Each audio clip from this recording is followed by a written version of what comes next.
I was actually pretty excited when I started researching this and found murmurings of it being a Prohibition-era drink invented by one Old Man Bishop of Long Island, Kingsport, Tennessee. He was apparently trying to make a drink as boozy as possible, but which looked like something innocent, an iced tea perhaps, and combined tequila, vodka, rum, gin and whiskey with some maple syrup. Considering that vodka barely broke the US market until the mid-20th century though, and tequila wasn't really commonplace until then either, I'd say that this unsubstantiated story doesn't really hold up, but I'd have loved it if that turned out to be a classic. The more usual and likely story is that it was invented in Long Island, New York State by Robert Butt in a competition to build a cocktail using triple sec in the 1970s. This also seems a little bit weird to me because triple sec isn't exactly the hero of this drink, so I can't see any brand being particularly happy having their lovingly crafted product fighting with like 15 other ingredients. But the 70s was a wild time and I couldn't really find you any better stories, so here we are.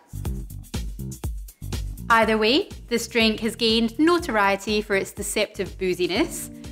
Look, that said, hardly any bars, at least here, the States might well be different, will do a full 30ml pour for each spirit. For that price, you could buy a decent meal out in Australia. The easiest way for bartenders to remember the specs is that it's every white spirit in your speed rail, plus orange liqueur, lemon, and Coca-Cola. And that's definitely the level of booze I'd use as long as your house pours are decent. I'm obviously really lucky with mine. I did like one American article I read which said there's no point using top shelf, but make sure you use something in a glass bottle. And I would probably say that's something to live by in general.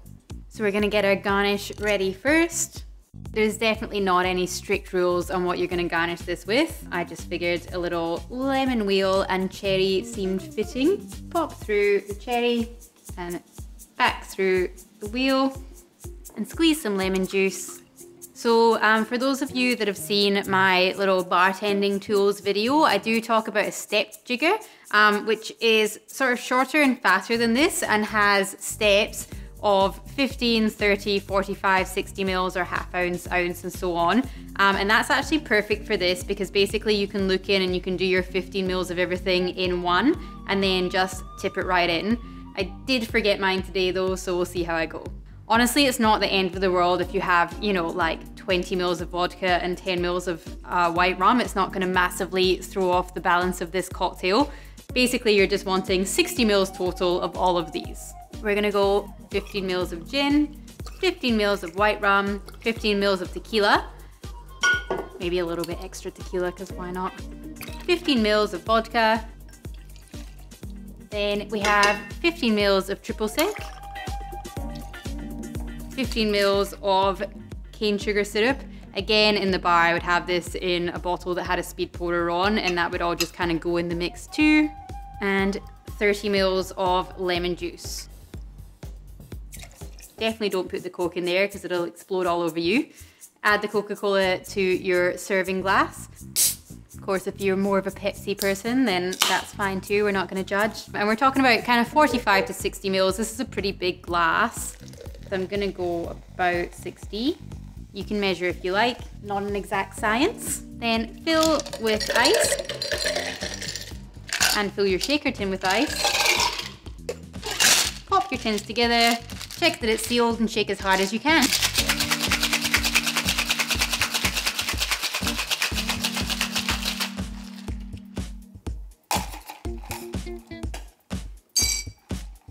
And then if you just pour gently, you don't really have to double strain because it's just going on ice anyway and the chips aren't going to make much of a difference to this.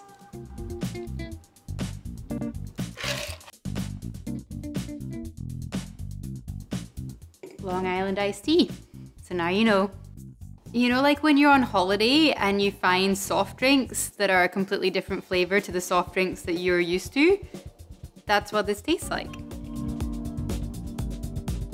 Like it's like you're in Spain and there's a lemon Coke or something.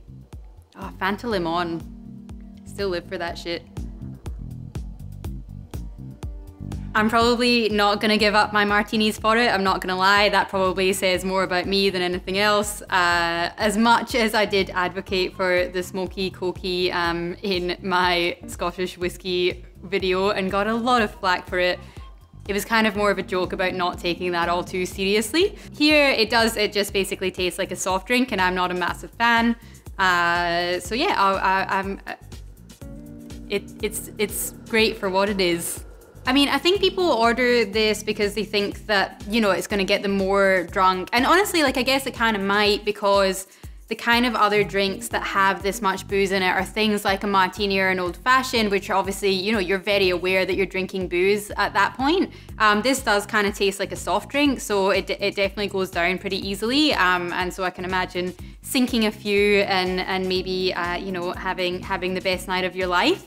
It's not honestly for me when I'm drinking pretty boozy stuff. I like to know that I'm drinking pretty boozy stuff and sort of sit on it and ruminate. But yeah, definitely see why these are so popular.